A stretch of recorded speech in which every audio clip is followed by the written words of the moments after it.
귀농귀촌에 대한 관심과 열기가 뜨거워지면서 우리 농촌에 반가운 바람이 불고 있다. 제2의 인생 설계를 위해 농촌을 선택한 사람들. 대한민국 농촌의 미래로 떠오르고 있는 귀농귀촌의 오늘을 만나본다.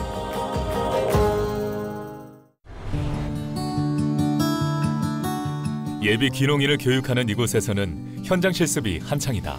그렇죠. 그럼 작물 망가져요. 다 죽인다. 그쪽 밟으시면 안 돼요. 고랑으로만 들어가세요. 작물 망가지잖아. 고랑으로요. 신발들이 말 그대로 농사 초보자인 이들은 고창군에서 운영 중인 귀농귀촌학교 교육생들이다. 교육을 통해 귀농에 필요한 기술을 익히며 성공적인 귀농을 준비하고 있다. 발전기 연구개발 쪽에 있다가 이제 나이도 차고 그래서 농업이 앞으로 살아가야 할 제6차 산업이 아닌가 하는 그런 얘기를 많이 듣고 오게 됐습니다. 외국에서 한 20년 살다가 여기 고창에 온 지 2달 됐어요. 지금은 옛날하고 틀려서 90살, 100살까지 살아야 되니까 노후에 자식들한테 의존하지 않고. 미래에 대한 고민 끝에 귀농이라는 만만치 않은 상대를 선택했고 성공적인 결과를 내기 위해 용기를 내는 중이다. 성공적인 귀농귀촌을 위한 10계명입니다. 첫 번째, 미리 가족과 충분히 협의하라. 둘, 철저한 준비를 하고 떠나라. 셋, 영농기술을 배우는 데 시간을 많이 투자하라. 최근 베이비붐 세대의 은퇴 시기가 맞물리면서 귀농귀촌에 대한 관심이 고조되고 있는데 지난 한 해 귀농귀촌 가구 수는 4만 5천 가구로 전년 대비 1.4배 증가했다. 지난 7월 정부는 귀농귀촌 활성화를 위한 법률 시행을 발표하며 본격적인 지원에 나섰다. 그동안은 사실상 이제 귀농귀촌에 관한 정책이 없었다고 해도 과언이 아니죠. 이제 법이 지금 만들 정도로 최근에 들어서 이제 이런 추세를 반영해서 이제 법이 만들어졌지 않습니까? 그래서 귀농귀촌이라는 말도 법에는 이번에 우리 박만년 역사에 이제 처음 법제화된 것이죠. 이를 반영하듯 올 한 해에만 10여 개의 귀농귀촌 박람회가 개최되었다.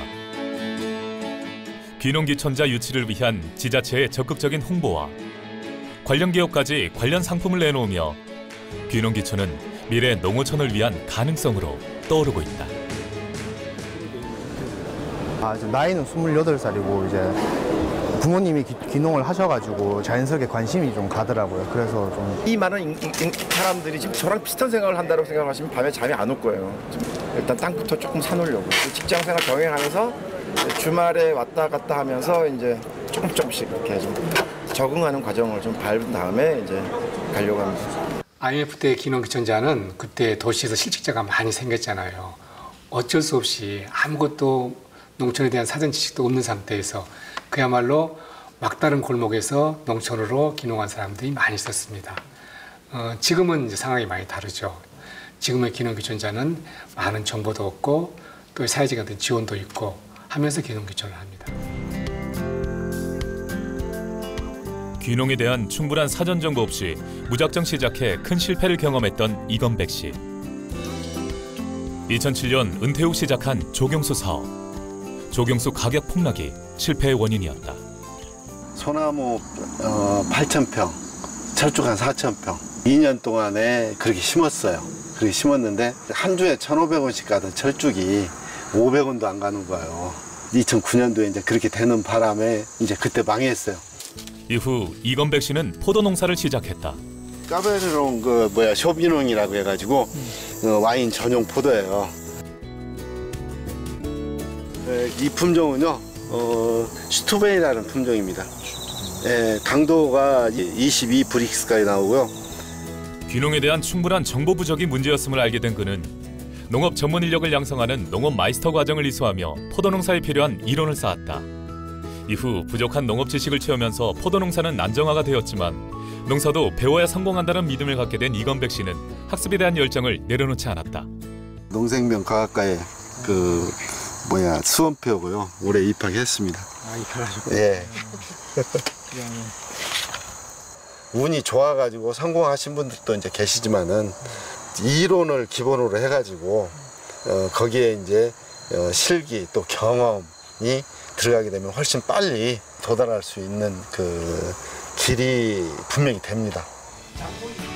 고창군을 비롯해 전국 104개 지자체마다 귀농귀촌 지원 조례가 제정되면서 이론과 실습 교육, 귀농귀촌 정보 제공 등 다양한 프로그램이 운영되고 있다.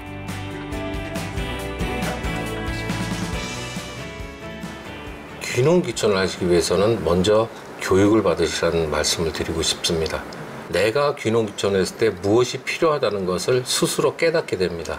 그래서 그거를 준비해서 내려오시면 실패가 없지 않을까 하는 생각을 합니다. 이곳에는 실패 사례에 대한 사전학습으로 체계적인 귀농을 준비한 이상명 씨가 살고 있다.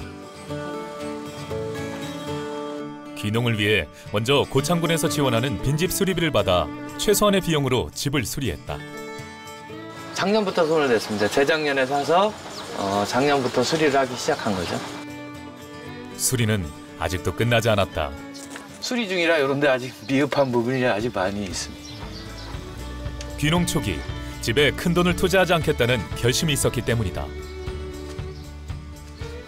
처음에 과도하게 뭐 집을 5, 6억씩 들여서 집을 져갖고 집은 먼듯하게 있는데 이제 생활비가 없어서 저기 막노동을 나가셔야 되는 분들도 얘기를 들어봤고요. 저희는 그렇게 큰 무리 없이 천천히 준비를 해서 천천히 하고 있습니다. 귀농 3년 차인 이상명 씨는 딸기 농사를 짓고 있다. 딸기를 심기 전에 준비 작업인 거죠, 이게? 두둑 만들어서. 약 6,600제곱미터에 달하는 딸기 하우스는 마을 주민이 소유한 땅을 임대한 뒤 그 땅에 하우스를 구입해 설치했다.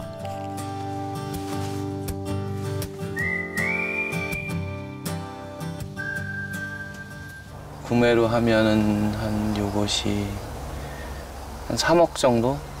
임대료는 한 600만 원 정도, 1년에.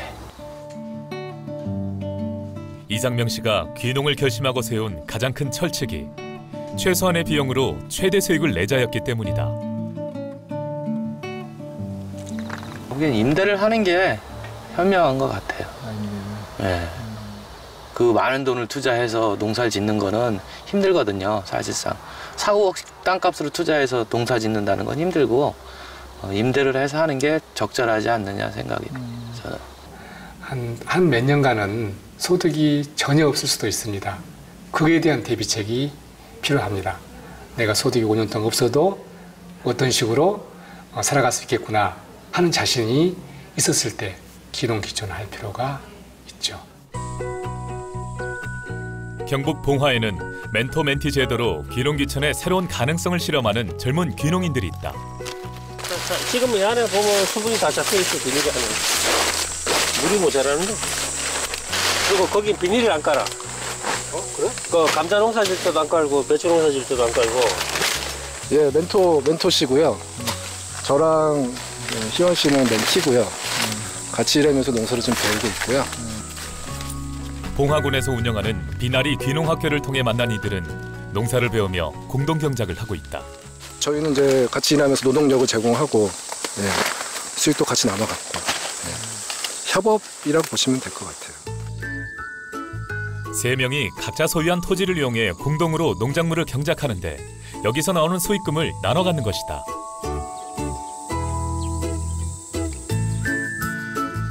뿐만 아니라 귀농 선배인 멘토 윤소크 씨의 경험담까지 현장 교육이 이루어지는 셈이다. 일교차가 나야지만 결과가 되는 거죠. 제가 사실 성공했던 것보다는 실패했던 걸 압축적으로 같이 겪는 거죠. 그러면 저 사람처럼 하면 안 되겠다 이런 거. 저렇게 하면 안 되는구나. 저렇게 해야 되는구나. 뭐 이런 것들을 빨리빨리 알게 되고, 이제 저 같은 경우는 작물이 여러 가지가 있다 보니까 본인이 여러 작물을 하면서 이 작물을 하면 내가 맞겠다, 아니겠다 이런 것들을 또 빨리빨리 터득할 수 있거든요. 멘티 이세호 씨는 봉화군에서 운영하는 귀농인의 집에서 2년째 혼자 살고 있다. 아직 가족은 서울에 남아있다. 농사로 경제활동을 제대로 할 때까지는 나 홀로 귀농으로 가계 부담을 줄이자는 판단 때문이다. 연락 온 것도 없고? 그래? 사실 농사 맨 처음부터 돈을 벌 수 없잖아요. 농사가 잘 되면 뭐 상관이 없는데 농사가 안 됐을 시에는 여기서도 힘들어지고 다시 서울로 올라가기도 힘들어지고 그런 상황에 오는 거 좀 방지하기 위해서 집사람은 이제 서울에서 일을 하고 저 먼저 이제 내려와서 그렇게 하는 걸로. 농촌에 많은 정부 지원 사업 내지는 많은 사업들이 있습니다. 거기에는 이제 사람들이 필요하지 않겠습니까? 그 필요한 인력을 기능구청자들이 참여할 수 있도록 문을 열어주는 것도 중요해요. 마을 가꾸기 사업, 그다음에 복지 서비스 사업, 그다음에 로컬 푸드, 뭐 여러 가지 일들이 있습니다. 여기에 젊은 감각, 그다음에 도시적인 감각을 가지고 또 마케팅 능력이 있어요. 기능구청자들은 그 사람들을 포용해가지고 일자리를 제공하는 것도 아주 중요합니다.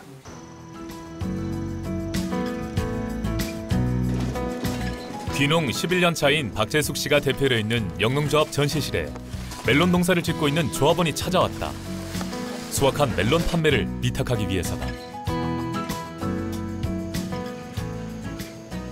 먼저 먹을 때가 제일 맛있는지 이거 바로 드시기는 좋지만은 냉장고에 하루 숙성해서 드시면 더 당도도 오르고 맛도 좋고 시원하고.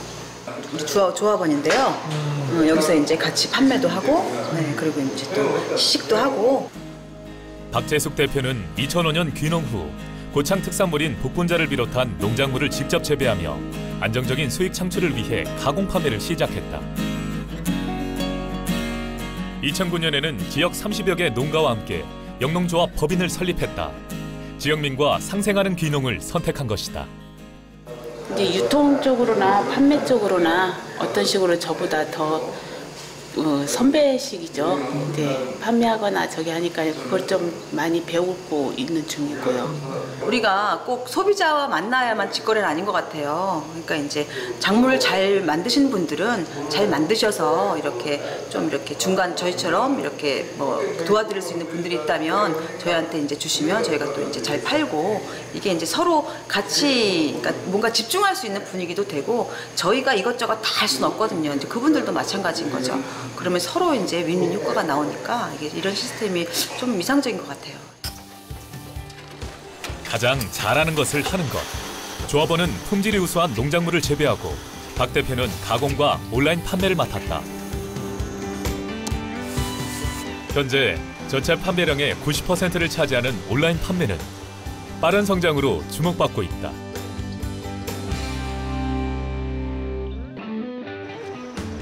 생산과 가공, 판매를 넘어 이제는 체험 관광의 메카로 거듭나고 있는 베리팜 영농조합은 귀농귀촌의 성공 모델로 주목받고 있다.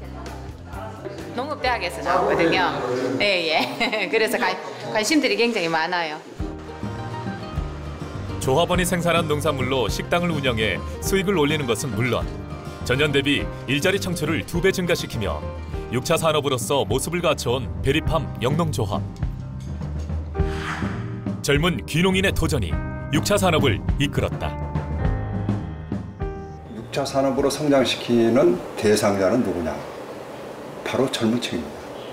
젊은 층에서는 도시와 농촌을 연결시킬 수 있는 네트워크가 구성이 되어 있기 때문에 6차 산업이야말로 우리 농업, 농촌의 새로운 활력소다 이렇게 볼 수가 있습니다.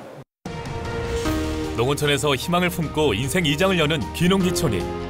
하지만 철저한 준비와 지원, 상생의 협력이 뒷받침돼야 한다. 귀농귀촌인, 이들이 있어 우리 농어촌의 미래는 밝다.